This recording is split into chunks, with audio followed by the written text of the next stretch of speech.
अस्सलामुअलैकुम, welcome back to Cybermax academy. Playlist create हो चुकी है, लिंक डिस्क्रिप्शन में मिल जाएगा। अगर आपने लेक्चर आगे से देखना शुरू किए हैं तो आप सीक्वेंस के साथ देखें, पहले लेक्चर्स के साथ लिंक डिस्क्रिप्शन में मिल जाएगा। तमाम लेक्चर सीक्वेंस के साथ अपलोडेड हैं। तो अगर आपने यही लेक्चर समझना है तो without wasting our time let's start ji. तो आज है हमारा लेक्चर नंबर 4। आज हम न्यू जो सॉफ्टवेयर प्रोसेस मॉडल पढ़ रहे थे, हम उसका ही नेक्स्ट पार्ट पढ़ेंगे। लास्ट टाइम हमने वाटरफॉल मॉडल वगैरह देखा, तो आज हम न्यू कॉन्सेप्ट पढ़ने जा रहे हैं, वो है प्रोटोटाइप मॉडलिंग। ठीक है, जिस तरह वाटरफॉल मॉडल था उसके बाद ही आता है ये प्रोटोटाइप मॉडलिंग। अब ये देखते हैं इसकी क्या जरूरत पड़ी, ये वाटरफॉल से कैसे बेहतर है और क्या चीजें इसमें न्यू हैं। तो सबसे पहले, waterfall model does not work well if user requirement are not properly defined. ये बात हमने पढ़ी ना लास्ट टाइम कि अगर यूजर की रिक्वायरमेंट प्रॉपर्ली डिफाइन नहीं हुई तो वाटरफॉल अच्छी तरह से काम नहीं करता। हमें बार बार वो प्रोसेस रिपीट करना पड़ता है, टाइम काफी वेस्ट होता है। ठीक है, and final software is not able to until the late process. और फाइनल सॉफ्टवेयर जो हमारा होता है वो अच्छा नहीं बनता। तो इससे क्या होता है कि बहुत सारे एरर्स आते हैं। फिर प्रोटोटाइपिंग क्या है? Prototyping is an alternate in which partial working software is initially developed instead of developing final product. यानी पूरा प्रोडक्ट फाइनल कंप्लीट एनर्जी लगाने की बजाय हम ना स्टार्टिंग पर एक छोटा सा सैंपल सा बनाते हैं और चेक करवाते हैं यूजर को जाकर कि भाईजान चेक करो, आप यही बनवाना चाह रहे हो। अगर तो वो कहे कि हाँ, फिर हम नेक्स्ट आगे मूव करते हैं। ठीक है, वरना ये नहीं होता कि जिस तरह वाटरफॉल में कंप्लीट बनाने के बाद हम उससे चेक करवाते थे कि अब चेक करो, तो काफी टाइम वेस्ट होता है अगर उसकी रिक्वायरमेंट सेटिस्फाई ना हुई तो। अब हम नेक्स्ट मूव करते हैं। अब प्रोटोटाइपिंग मॉडल आखिर है क्या? A type of development in which emphasises is placed on developing prototype early in development process to prevent early feedback and analysis in support of development process। ठीक है, इसमें हम अर्ली प्रोटोटाइप्स को build करते हैं। क्यों? ताकि हम यूजर की रिक्वायरमेंट, यूजर से हम फीडबैक ले सकें और एनालाइज कर सकें कि हम डेवलपमेंट पे और कौन कौन सी इंप्रूवमेंट करें जो कि आपकी रिक्वायरमेंट को सेटिस्फाई करें। ओके, तो ये है कि स्टार्टिंग पर हम छोटे छोटे सैंपल बनाते हैं इसके अंदर। Prototype is delivered on currently known requirements. जो प्रोटोटाइप होता है वो डेवलप होता है किस पर? करंटली नोन रिक्वायरमेंट्स पर। जो स्टार्टिंग पर हमें थोड़ी थोड़ी रिक्वायरमेंट्स दी जाती है ना, उस पर हम अर्ली रिक्वायरमेंट्स की बेस पर हम एक प्रोटोटाइप सब बना देते हैं। A prototype help customer to understand the requirements that can further reduce the possibility of requirement change. ठीक है, एक प्रोटोटाइप क्या करता है? कस्टमर की जो रिक्वायरमेंट है उसको अंडरस्टैंड करने में हमारी हेल्प करता है, जो कि हमारी फर्दर रिक्वायरमेंट की चेंजेस की पॉसिबिलिटी को ना रिड्यूस कर देता है हमारी। ठीक है, और prototype is needed to communicate the possible user interface design of system. यानी जो इंटरफेस होते हैं ना, उसमें कम्युनिकेशन को भी बिल्ड करने में हमारी हेल्प करता है प्रोटोटाइप। नेक्स्ट मूव करते हैं। Prototype is an initial version of a system used to demonstrate concepts and try out design option. ये इनिशियल वर्जन होता है किसी भी सिस्टम का, जो कि हमें कॉन्सेप्ट को डिमॉन्स्ट्रेट करने के लिए, कॉन्सेप्ट को बताने के लिए कि क्या हम वाकई इसी कॉन्सेप्ट को करने जा रहे हैं। यानी उस कॉन्सेप्ट को दिखाने के लिए एक इनिशियल वर्जन, स्टार्टिंग वर्जन, एक सैंपल बनाते हैं हम। Prototype can be used in requirement engineering process. Requirement engineering process के अंदर यूज होता है। यानी जो आपको बताया ना कि सबसे पहला स्टेप क्या था वाटरफॉल के अंदर, वही वाली बात हो रही है कि रिक्वायरमेंट इंजीनियर्स होते हैं ना, वहां पर जो रिक्वायरमेंट्स को इकट्ठा करते हैं, तो वहां पर ये हमें ज्यादा हेल्प करता है। वहीं पर ये ज्यादा यूज होता है किस चीज के लिए? To help the requirement validation के, रिक्वायरमेंट की वैलिडेशन, एलिसिटेशन को भी चेक करने के लिए ये यूज होता है कि क्या हम सही बना भी रहे हैं या नहीं। In design process to explore options and develop a UI design. और ये हमें जो आगे जो नेक्स्ट स्टेप होता है हमारा डिजाइन करने का, ठीक है, डिजाइनिंग के अंदर हमें यूजर इंटरफेस डिजाइन करने में भी ये हमारी हेल्प करता है। In testing process to run back to back test. और ये बैक टू बैक टेस्ट करने में भी हमारी हेल्प करता है टेस्टिंग के दौरान। नेक्स्ट मूव करते हैं। May be based on rapid prototyping language और टूल्स। ये रैपिड यानी जल्दी से प्रोटोटाइपिंग जो लैंग्वेजेस यूज होती है ना, ये उस पर बेस होता है। And may involve leaving out functionality. The prototype should focus on the area the products are not well understood. ये मोस्टली उन हिस्सों पर, रिक्वायरमेंट्स के उन हिस्सों पर ये फोकस करता है जहां पर रिक्वायरमेंट हमें समझ नहीं आ रही होती। यानी एक चीज हमें पता है, यूजर ने बता दी ये तो बनानी है, हम वहां पर प्रोटोटाइप नहीं लगाते। हम वहां पर प्रोटोटाइप बनाने की कोशिश करते हैं जहां पर हमें लगता है कि ये कुछ गड़बड़ है, यहाँ पर हमें ना समझ नहीं आ रही कि वाकई वो ये चाह रहा था या नहीं। तो इसलिए ना हम बजाय कि उसको पूरा डेवलप करने के हम एक सैंपल सा बना लेते हैं, क्योंकि हमें इसके बारे में कंफर्म नहीं है कि आया कि यूजर हमसे यही बनवाना चाह रहा है या नहीं। उसके बाद एरर चेकिंग एंड रिकवरी में not be include in prototype, कि एरर इसमें सॉफ्टवेयर की रिकवरी और एरर चेकिंग वगैरह इसके अंदर नहीं होती, हम सिर्फ इसमें प्रोटोटाइप वगैरह बनाते हैं। Focus on functional rather than non functional requirement such as reliability and security. अब functional and non functional requirement का टॉपिक नेक्स्ट आ रहा है रिक्वायरमेंट वाले मॉड्यूल्स के अंदर, उसके अंदर हम पढ़ेंगे इसको। लेकिन फिलहाल समझिए फंक्शनल होती है कि यानी सॉफ्टवेयर आखिर काम क्या कर रहा है। अगर सॉफ्टवेयर बिल कैलकुलेट करता है, ये हमें लॉगिन करने में हेल्प करता है, सॉफ्टवेयर हमसे वीडियो अपलोड करवाता है, तो इस तरह की ये फंक्शनल रिक्वायरमेंट नॉन फंक्शनल होती हैं। फिलहाल के लिए समझ लें कि रिलायबिलिटी सिक्योरिटी यानी एक सॉफ्टवेयर अच्छा परफॉर्म कर रहा है, रिलायबल है या नहीं, इस पर हम फोकस नहीं करते प्रोटोटाइपिंग के अंदर। हम सिर्फ देखते हैं कि क्या ये काम वो कर रहा है जिसके लिए ये बनाया जा रहा है, यानी फंक्शनल रिक्वायरमेंट पर। ओके, नेक्स्ट इसकी कुछ टाइप्स हैं जो प्रोटोटाइप हैं। थ्रो अवे प्रोटोटाइपिंग, इसमें क्या होता है, intent to help elicit and develop the system requirements, ये हमें सिस्टम रिक्वायरमेंट्स को बिल्ड करने में हमारी हेल्प करता है। और इसके अंदर क्या होता है, requirement which should be prototype are those cause not more difficult to customer and which are hardest to understand. जो रिक्वायरमेंट्स, वही बात जो मैं पहले भी कर चुका हूं कि जो रिक्वायरमेंट हमें समझने में मुश्किल होती है ना, हम सिर्फ उस पर बनाते हैं प्रोटोटाइप, हम बाकी पर नहीं बनाते। Requirements which are well understood need not to be implement by prototype, जो रिक्वायरमेंट हमें समझ आ रही है उस पर प्रोटोटाइप तो बनाने की जरूरत ही कोई नहीं, ठीक है। तो वो इस प्रोटोटाइप की टाइप में होता है। दूसरा आता है एवोल्यूशनरी प्रोटोटाइपिंग, इसमें अंदर क्या होता है, intent to deliver a workable system quickly to the customer, ठीक है। यानी इसमें हम बजाय कि पूरा सॉफ्टवेयर, मिसाल के तौर पर उन्होंने एक कंपनी ने कहा कि मुझे ना एक सॉफ्टवेयर बना के दो, आपने बना के दिया, 2 साल लग गए, क्या 2 साल वो बैठे ना वैसे वो कंपनी क्या करे, 2 साल कुछ भी ना करे। तो हम बजाय कि उन्हें 2 साल वेट करवाएं, हम ना उन्हें पार्ट्स में दे देते हैं सॉफ्टवेयर। हम पहले ना एक वर्केबल सिस्टम क्विकली, एक जल्दी से ना उसका एक क्विकली वर्जन रिलीज करते हैं और उनको दे देते हैं कि भाईजान आप थोड़ी देर ये यूज करें, इसमें इंप्रूवमेंट हमें बताते जाए, हम पीछे पीछे काम करते जाते हैं, ठीक है, ताकि उनका भी काम चलता रहे।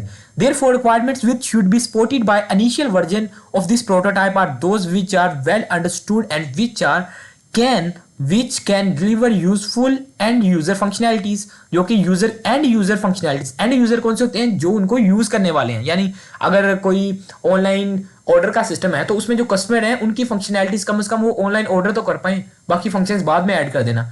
तो इसलिए हम प्रोटोटाइप में वो स्टार्टिंग की इनिशियल जो रिक्वायरमेंट्स होती हैं, फंक्शन रिक्वायरमेंट्स होती हैं, हम उनको ऐड कर देते हैं कि कम से कम ये कुछ ना कुछ बन जाए, चलने के काबिल हो जाए। नेक्स्ट मूव करते हैं, नेक्स्ट है प्रोटोटाइपिंग मॉडल। अब इसकी ना एक उन्होंने फ्लो बता दिया है कि ये काम कैसे करता है। सबसे पहले तो ये देखें, पहला स्टेप क्या नजर आ रहा है ऊपर आपको, इन्फॉर्मेशन गैदरिंग, ठीक है। हम पहले इन्फॉर्मेशन गैदर करते हैं यानी रिक्वायरमेंट का फेस। उसके बाद हमने एक क्विक डिजाइन बनाते हैं जो कि इनिशियल क्या थी, इनिशियल रिक्वायरमेंट की बेस पर, ठीक है। और उसके बाद क्या है कि हम उसका एक प्रोटोटाइप बिल्ड करते हैं, बिल्ड कर दिया, बना दिया एक सैंपल सा, कस्टमर के पास भेज दिया कि भाईजान चेक करो। अगर वो कहे कि हाँ, तो हम भी नेक्स्ट मूव करते हैं, डिजाइन कोडिंग टेस्टिंग की तरफ चले जाते हैं। अगर वो कहे कि नहीं, तो हम फिर वापस जाते हैं, रिक्वायरमेंट को फिर से चेक करते हैं कि भाईजान क्या पंगा हो गया, क्या मसला है, क्या चेंजेस करवानी है और आपने। फिर हम जाते हैं, फिर डिजाइन बनाते हैं, फिर प्रोटोटाइप बिल्ड करते हैं, फिर कस्टमर से पूछते हैं कि भाईजान सही बन गया। अगर वो कहे हाँ, तो फिर मूव करते हैं आगे। अगर वो फिर कहे नहीं, फिर रिक्वायरमेंट पूछते हैं। तो इसी सर्कल के अंदर तब तक घूमेंगे जब तक यूजर हमसे सेटिस्फाई नहीं हो जाता। तो ये था प्रोटोटाइप मॉडलिंग, ठीक है। अब प्रोटोटाइप मॉडलिंग की एप्लीकेबिलिटी क्या है वो भी देख लेते हैं। Prototype model is well suited for the project where requirements are difficult to understand, ठीक है। अब आपने ये सिनेरियो पेपर के पॉइंट ऑफ व्यू से भी याद रखना है कि ये कहां पर यूज होगा, जहां पर आपको लगे कि रिक्वायरमेंट ना मुश्किल हो रही है समझने में, तब हम यूज करते हैं। कस्टमर आर नॉट कॉन्फिडेंटल, कस्टमर भी कॉन्फिडेंटल नहीं है कि वो क्या बनवाने जा रहा है, ठीक है। And it fit best where the customer risk are related to the changing requirement, ये वहां पर ज्यादा बेस्ट फिट आता है जहां पर रिक्वायरमेंट में चेंजेस आती हैं प्रोजेक्ट में मोस्टली, ठीक है। तो वहां पर ये आता है। अब इसके कुछ प्रोज देख लेते हैं और इसके कुछ कॉन्स देख लेते हैं। पहला क्या है, a prototype help customer to understand the requirement, हाँ कि प्रोटोटाइप जो कि हमें रिक्वायरमेंट को अंडरस्टैंड करने में हेल्प करता है, जो इनिशियल रिक्वायरमेंट्स होती हैं, ताकि हम समझ तो लें कि बनाने सही जा रहे हैं हम कि नहीं। फिर it revolves many technical issues early in actual development which में involve higher cost during the testing and maintenance, ये हमें उन टेक्निकल इश्यूज के बारे में भी बता देता है कि आगे जाके भाईजान इतना खर्चा आने वाला है टेस्टिंग और मेंटेनेंस पर, इसमें भी हमारी हेल्प कर देता है। और it minimise the change request from the customer, ये कस्टमर की तरफ से जो रिक्वेस्ट की चेंज होती है उसको कम से कम कर देता है, क्योंकि हम बार जब छोटा छोटा मॉडल बना के उसको टेस्ट करवाते रहेंगे तो रिक्वायरमेंट कैसे चेंज होंगी, थोड़ी सी चेंज होती है, हम उसी वक्त तो चेंज कर देते हैं प्रोटोटाइप के अंदर। और मच फीडबैक, इसमें हमें कस्टमर से ज़्यादा फीडबैक मिलती है, क्योंकि हम बार बार प्रोटोटाइप कस्टमर के पास भेज रहे हैं कि चेक करो भाईजान सही बना के नहीं। उसके बाद quality of software is good, इसमें सॉफ्टवेयर की क्वालिटी अच्छी होती है। जब बार बार एक प्रोटोटाइप रिफाइन हो रहा है रिक्वायरमेंट्स के थ्रू तो वो अच्छा ही होगा ना। इंप्रूव्ड सिस्टम यूजिबिलिटी, ये सिस्टम की यूजिबिलिटी को बढ़ा देता है, इसके डिज़ाइन की क्वालिटी को बढ़ा देता है। रिड्यूस डेवलपमेंट एफर्ट, और डेवलपमेंट की एफर्ट को भी रिड्यूस कर देता है। ठीक है, अब चलते हैं इसका कौन पर। तो इसकी लिमिटेशंस क्या हैं। अब जाहिर सी बात है कोई चीज़ फ़ायदा होता है तो उसका थोड़े से कमियां भी तो होंगी ना। तो अब देखते हैं क्या है। First prototype provide limited functionalities, यानी जो इनिशियल वर्जन होता है ना वो हमें लिमिटेड फंक्शनैलिटीज़ प्रोवाइड करता है। अभी भी हमें अंदाज़ा नहीं होगा कि भाई यार जो फाइनल सॉफ्टवेयर बनने वाला है वो कैसा होगा, ये तो इनिशियल वर्जन प्रोवाइड करेगा ना। उसमें रिलायबिलिटी लो, यानी इसमें कंसिस्टेंट बिहेवियर नहीं हम कह सकते कि होगा नहीं, क्योंकि वो एक प्रोटोटाइप है, आगे आगे थोड़ी सी चेंजेस भी हो जाएंगी, उसमें प्रॉब्लम आ सकती है। इनसफिशिएंट परफॉर्मेंस पर भी इसका वो कंप्रोमाइज करेगा। फिर software development in the way might include extra cost, इसमें एक्स्ट्रा कॉस्ट भी लगेगी जब बार बार प्रोटोटाइप बनेगा। It may be impossible to tune the prototype to meet non functional, और नॉन फंक्शनल रिक्वायरमेंट्स जो कि आपको बताएं, जैसा कि सिक्योरिटी, परफॉर्मेंस हो गई, मेंटेनेबिलिटी हो गई, तो वो उसको मेंटेन करना ना इम्पॉसिबल है इसके अंदर almost. The lost of time at the customer, अच्छा कस्टमर का टाइम बहुत सारा इसमें वेस्ट होता है, बार बार हम कस्टमर से भाईजान चेक करो फिर चेक करो उसको कह रहे हैं, तो कस्टमर का भी टाइम वेस्ट हो रहा है। The changes made during prototype development will probably have degrade the system structure, ठीक है, और ये सिस्टम के स्ट्रक्चर को भी डिग्रेड करता है। बार बार स्ट्रक्चर को हम चेंज कर रहे हैं तो स्ट्रक्चर में भी कमी वगैरह आ सकती है। तो यहां पर होता है हमारा क्या, प्रोटोटाइपिंग का कॉन्सेप्ट खत्म। अब नेक्स्ट जो मॉडल होने जा रहा है वो है वी मॉडल, इसी को भी इसी लेक्चर के अंदर हम कवर करने की कोशिश करेंगे।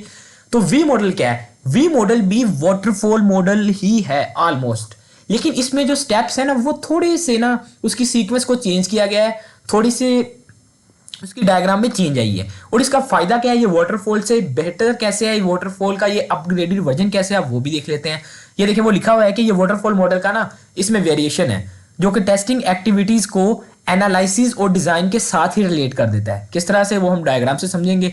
इसे developed by Germany ministry of defence की तरफ से डेवलप किया गया था। Until the system testing verify the software design ensuring that parts whole work correctly. हम इसमें देखते हैं कि साथ साथ ही कोई चीज बनाते हैं ना, साथ साथ टेस्टिंग साथ साथ चलती रहती है। तो जब भी बात आए ना किसी सिनेरियो के अंदर कि हमें साथ साथ टेस्ट करना है पैरेलल में, तो आपके जहन में वी मॉडल आना चाहिए। ठीक है, ये आपने निशानियां रख लेनी है तमाम मॉडल्स की जहन में। आगे है कि एक्सेप्टेंस टेस्टिंग, कि एक्सेप्टेंस टेस्टिंग में हमारी हेल्प करता है conduct by the customer rather than developer. हम इसमें जो एक्सेप्टेंस टेस्टिंग है ना वो कस्टमर से करवाते हैं वी मॉडल के अंदर, बजाय कि डेवलपर वो टेस्टिंग कर रहे हो। हम कस्टमर से पूछते हैं कि भाईजान चेक करो जरा सही बना है कि नहीं। ठीक है, और वैलिडेट द रिक्वायरमेंट, और रिक्वायरमेंट को वैलिडेट भी हम उससे करवा लेते हैं, और सारी फंक्शनैलिटीज और रिक्वायरमेंट को भी हम यहाँ से रिफाइन कर लेते हैं। अब ये रही इसके डायग्राम। अब ये डायग्राम देखें, ये जानी पहचानी से नहीं लग रही, स्टेप्स देखे देखे नहीं लग रहे कि रिक्वायरमेंट, फिर सिस्टम डिजाइन, मॉडल, फिर इंप्लीमेंटेशन के बाद नीचे आता था क्या, यूनिट टेस्टिंग, मॉड्यूल टेस्टिंग, फिर ये। लेकिन यहाँ से तो स्टेप फिर ऊपर को जाने शुरू हो गए। अब शेप इसकी देखें, ये इसकी जो शेप है ना, ये शेप की वजह से इसे वी मॉडल कहते हैं। वी शेप नहीं बन रही, तो इसमें ये हो रहा है। लेकिन अब सोचेंगे वी मॉडल ही क्यों बनाया गया। अब वो जो था हमने वाटरफॉल मॉडल जो हमने किया था उसकी क्यों नहीं, उसको उसमें क्या प्रॉब्लम थी। अब आप गौर करें, जब रिक्वायरमेंट यहाँ पर ये देखो, रिक्वायरमेंट फेज वाले बंदे, रिक्वायरमेंट इंजीनियर रिक्वायरमेंट ले रहे हैं, तो और उसके बाद ये सिस्टम डिजाइन के पास जाता है मॉड्यूल। तो जब एक ग्रुप काम कर रहा है तो बाकी फार्ग नहीं बैठे हुए, ऑलमोस्ट टेस्टिंग वाले फ्री बैठे हुए हैं। वो कहते हैं हाँ हमारी बारी तो बाद में आनी है, पहले सॉफ्टवेयर बनेगा, डिजाइन बनना है, टेस्ट उसके कोड होना है, इंप्लीमेंट होना है, यानी उसके बाद फिर वो टेस्टिंग होना, तो वो सारे फ्री बैठे हुए हैं। तो इससे क्या हो रहा था, वाटरफॉल में टाइम भी बहुत ज़्यादा हो रहा था। इसलिए उन्होंने सोचा कि क्यों ना इस मॉडल को इस तरह से डिजाइन किया जाए कि बाकी सारे भी बिजी हो जाए। तो इसमें दो स्टेप्स क्या हो रहे हैं कि एट अ टाइम काम करने। जैसे रिक्वायरमेंट बनती है उसके बाद एक्सेप्टेंस टेस्टिंग करवाते हैं। एक्सेप्टेंस टेस्टिंग किससे करवाते हैं, अभी जो ऊपर बात की कि हम कस्टमर से ही करवाते हैं। ठीक है, हम उससे करवा लेते हैं कि एक्सेप्ट करो कि भाईजान सही है, ठीक है रिक्वायरमेंट आपकी। फिर हम सिस्टम डिजाइन करते हैं, उसी के पैरेलल में सिस्टम टेस्टिंग भी करना शुरू कर देते हैं। इसी तरह वी मॉड्यूल डिजाइन करते हैं, उसके बाद मॉड्यूल की टेस्टिंग भी साथ ही शुरू कर देते हैं, साथ साथ ही टेस्टिंग करते रहते हैं। फिर इंप्लीमेंट करते हैं और उसके बाद यूनिट टेस्टिंग भी साथ साथ करते हैं। तो क्या होता है, जैसे ये 4 स्टेप कंप्लीट हो गए पैरेलल में ये टेस्टिंग वाले फेज भी कंप्लीट हो जाते हैं, टाइम बचता है, वाटरफॉल से ज्यादा बेहतर है, ठीक है, इसलिए इसको वेरिएशन ऑफ उसकी कहा जाता है। तो वी मॉडल के अब फायदे देख लें हमने कि it defined tangible face of process, ये हमें टेंजिबल फेस ऑफ प्रोसेस के प्रोवाइड करता है, डिफाइन हमें अच्छी तरह से हमें समझ आते हैं, and propose a logical sequence in which this phase should be approached, और हमें एक लॉजिकल सीक्वेंस बताता है कि किस तरह से ये जो फेज है ये अप्रोच करेंगे, and it also define logical relationship between the faces, और ये लॉजिकल रिलेशनशिप भी बताता है कि भाईजान जैसे रिक्वायरमेंट होगी ना साथ ही एक्सेप्टेंस टेस्टिंग होगी, जैसे सिस्टम डिजाइन होगा साथ में टेस्टिंग होगी, तो ये एक लॉजिकल रिलेशन हमें बता रहा है बीच में। It demand the testing document, ये हमें टेस्टिंग डॉक्यूमेंटेशन भी हमें इसके अंदर करनी पड़ती है, is written as soon as possible, क्योंकि टेस्टिंग साथ साथ हो रही है तो डॉक्यूमेंटेशन भी होगी। ये पॉइंट भी ज़हन में रख लेंगे, जब भी किसी सिनेरियो के अंदर बात आई ना टेस्टिंग डॉक्यूमेंटेशन साथ साथ होगी तो तब भी वी मॉडल आपके ज़हन में आना चाहिए। It give equal weight to development and testing, ठीक है, ये हमें डेवलपमेंट और टेस्टिंग में इक्वल वेट प्रोवाइड करता है। It provide a simple and easy to follow the map of software development, और ये हमें हेल्प करता है इजी टू फॉलो, यानी इस स्टेप को, ये जो डिजाइन है ना इसको फॉलो करने में हमारी हेल्प करता है। अब नेक्स्ट मूव करते हैं, नेक्स्ट इससे जाहिर सी बात है फायदे तो नुकसान और कमियां तो आएंगी। It is too simple to accurate reflect system software development process, और ये बहुत ज़्यादा सिंपल है, टू एक्यूरेटली रिफ्लेक्ट, यानी है तो ये सिंपल, बहुत ज़्यादा ही कुछ सिंपल है उसके रिलेटेड, उसके हिसाब से वाटरफॉल के लिहाज से, लेकिन इसमें और क्या है, इट इज़ इनफ्लेक्सिबल, ये इनफ्लेक्सिबल है। It has no ability to respond to change, ये हमें चेंज नहीं करने देगा, चेंज करने में हमें मुश्किल पेश कर रहा है। इट प्रोड्यूस इनएफिशिएंट टेस्टिंग, और ये हमें टेस्टिंग में थोड़ी सी प्रॉब्लम्स हमें फेस करनी पड़ती हैं इसके अंदर। ओके, तो ये थे इसके नुकसानात। कोई भी क्वेश्चन हो, कुछ समझ नहीं आई, कमेंट सेक्शन में पूछ सकते हैं, इसके अलावा आप मुझसे व्हाट्सएप पर भी पूछ सकते हैं, चैनल के अबाउट सेक्शन में मेरा व्हाट्सएप नंबर दिया हुआ है। स्लाइड्स लेना चाह रहे हैं तो वो भी आपको प्रोवाइड कर सकता हूँ, व्हाट्सएप नंबर पर कॉन्टैक्ट करना पड़ेगा। तो यहाँ पर होता है हमारा आज का लेक्चर खत्म। हमारे दोनों चैनल साइबरमैक्स एकेडमी, जिस पर आप इस वक्त हैं, नहीं सब्सक्राइब किया तो सब्सक्राइब कर दें, साइबरमैक्स न्यूज़ चैनल जिस पर पाकिस्तान की तरफ से आने वाली तमाम education news 9th 10th first year second year colleges और यूनिवर्सिटी की तरफ से आने वाली अपडेट्स अपलोड की जाती हैं, तो इस चैनल को भी आपने सब्सक्राइब कर लेना है, लिंक डिस्क्रिप्शन में मिल जाएगा, ठीक है। तो दोनों चैनल को सब्सक्राइब कर लीजिए। मैं मिलता हूं इसी तरह के एक और अमेजिंग लेक्चर में, तब तक के लिए इकबाल के शीनो, अल्लाह हाफिज।